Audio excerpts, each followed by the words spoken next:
درود پاک کے فضائل تو ایک سے ایک بڑھ کر ہیں، لیکن آج جو میں آپ کو سنا رہا ہوں اس کی شان ہی نرالی ہے، کیونکہ اس میں میرے آقا کی دعا کا ذکر ہے، حضور کی دعا کا ذکر ہے۔ اور سرکار دو عالم صلی اللہ تعالیٰ علیہ وسلم جس کے لیے دعا فرمائیں اس کے تو وارے نیارے ہیں۔ اس کی دعا کی برکات کیا ہیں؟ دعائے مصطفیٰ کی برکت سے نصیب چمک جاتے ہیں، آفتیں بلائیں ٹل جاتی ہیں، مشکلات حل ہو جاتی ہیں، بگڑی بن جاتی ہے، دنیا و آخرت سنور جاتی ہے۔ ہاں، دعائے مصطفیٰ ہی تو وہ دعا ہے کہ جس کی برکت سے چاند دو ٹکڑے ہو جاتا ہے، ڈوبا ہوا سورج واپس آ جاتا ہے۔ یہ دعائے مصطفیٰ کی برکت ہے کہ مردے بھی زندہ ہو جاتے ہیں۔ یہ دعائے مصطفیٰ کی برکت ہے کہ اللہ تبارک و تعالی بھٹکے ہوئے اندھے دل لوگوں کو ہدایت عطا فرماتا ہے۔ اور دعائے مصطفیٰ کی برکت اللہ قرآن میں بیان فرماتا ہے، وَصَلِّ عَلَيْهِمْ إِنَّ صَلَاتَكَ سَكَنٌ لَهُمْ۔ اے حبیب اپنے غلاموں کے لیے دعا فرمائیں، اے حبیب اپنی امت کے لیے دعا فرمائیں۔ دعا کی کیا شان ہے؟ اللہ فرماتا ہے ان صلاتک سکن لہم۔ محبوب آپ دعا فرماتے ہیں، آپ کی دعاؤں سے غلامان مصطفیٰ کے دلوں کو چین آ جاتا ہے۔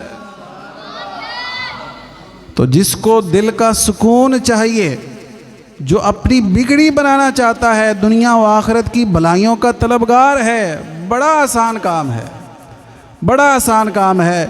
اس حدیث پر عمل کر لیں، بیڑا پار ہو جائے گا۔ سناؤں پھر؟ ذرا اونچی آواز سے سبحان اللہ کہیں۔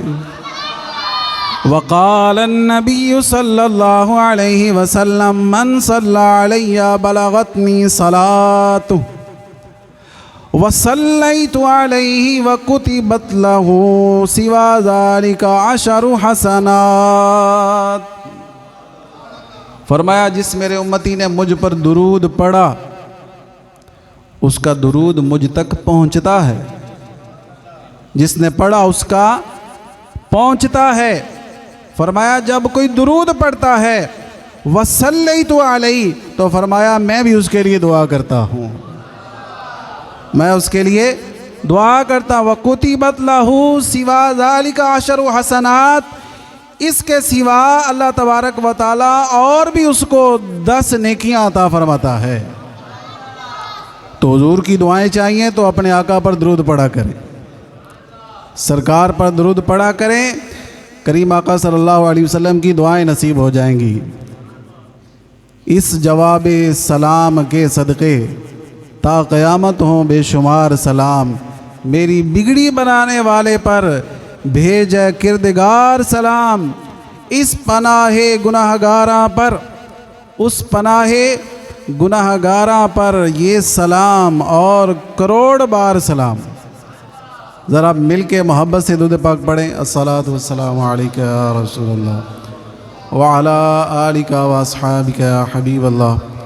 الصلاۃ والسلام علیک یا سیدی یا نبی اللہ وعلی آلک واصحابک یا سیدی یا نور اللہ۔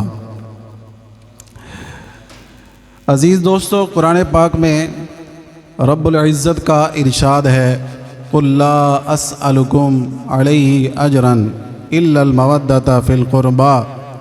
اے حبیب آپ اعلان فرما دیں کہ میں نے جو تمہیں دعوت توحید دی، اسلام کا دامن تمہیں نصیب ہوا، دامن مصطفیٰ نصیب ہوا، صراط مستقیم نصیب ہوئی، تمہیں راہ نجات نصیب ہوئی، ان سب پر میں تم سے کوئی اجر کا مطالبہ نہیں کرتا۔